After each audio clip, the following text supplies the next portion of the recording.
Okey, pasal Dago pasal Dago. Pasal Dago di apa di sekolah tadika Kabupaten Buah. Kabupaten Buah ke?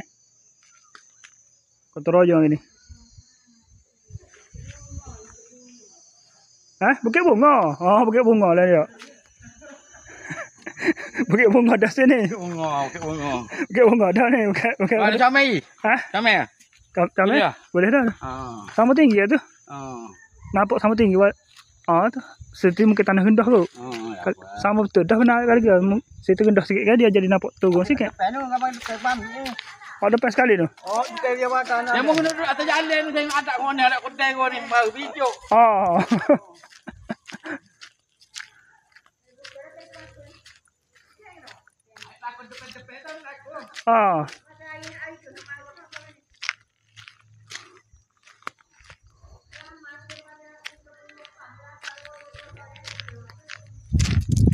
Bukit Bunga lokasi tapi kat atas nama itulah.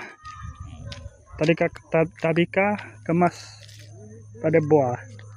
Kampung pada buah.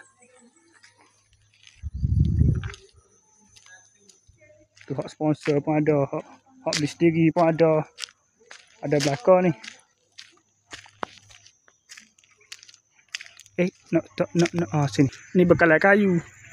Ambil dalam ni bekalan kayu dia untuk buat tiar. Tu tempat pasir gitu.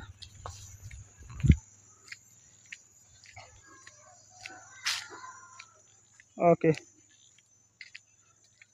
Okey sekadar tu ya. Okey, apa lagi? Bye.